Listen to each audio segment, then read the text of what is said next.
Hello, Dr. Coker here, and this is a guide for defeating Hades at the Dying Gasp in Final Fantasy XIV. We're coming to the end of Shadowbringers, and it's been quite a ride. Please like and subscribe. I'm releasing guides for every story dungeon and trial in the game, so you always know what's coming. Let's get started. After a few seconds, Hades will cast Ravenous Assault, a simple tank buster. Use mitigation and healing as needed.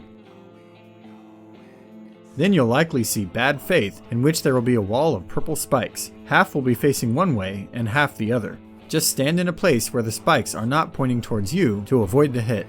After this, he might cast Double, which will modify his next cast, which will be either Dark Eruption or Shadow Spread.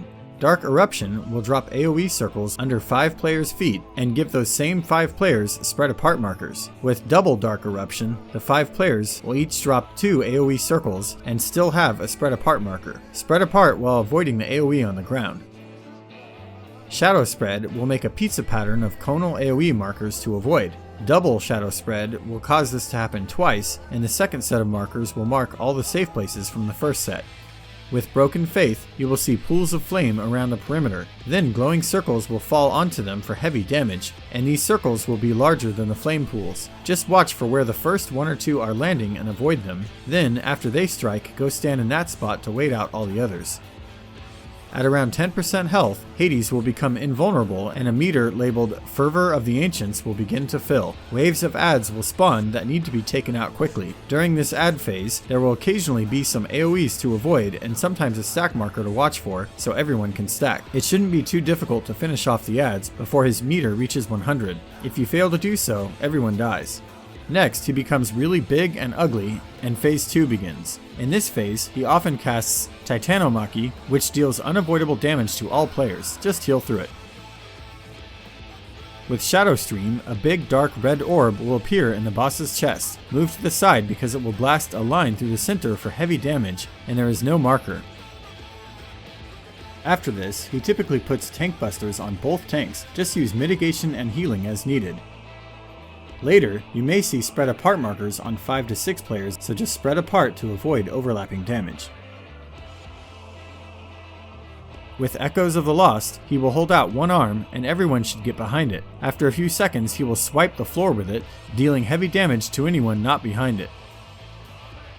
Polydigmon's Predation is one where he lifts both hands and everyone will need to run to the center to avoid getting smacked. With Hellborn Yop, the 2 tanks will get markers over their heads, and shortly after, 2 massive conal AoEs will appear on them. There are multiple ways this can be handled, but the simplest is probably for the 2 tanks to go to opposite sides so the cones are split and everyone else can safely stand in the middle. When he casts Captivity, spread apart markers will appear on 2 players, and they should separate. After the strike, both players will be stunned and trapped in a massive bubble. Other players need to break the bubble to free them, or else they will die after a few seconds. Late in the fight, you may see the floor turn black as many lit circles appear, and all players will be afflicted with doom. Every circle needs at least 1 player standing in it, and once this happens, the doom will be cleansed. Then you will likely see Wall of the Lost, a central knockback spell. Just run to the center to avoid getting knocked off the platform. At around 20% health, Hades will cast Life in Captivity, which initiates the final phase. There will be an active time event where everyone has to rapidly press buttons. After that, Hades will repeatedly deal unavoidable damage with the Dark Devourers until killed.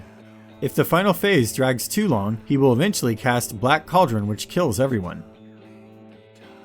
And that's it for Hades at the Dying Gasp. Good luck, thanks for watching, and see you next time.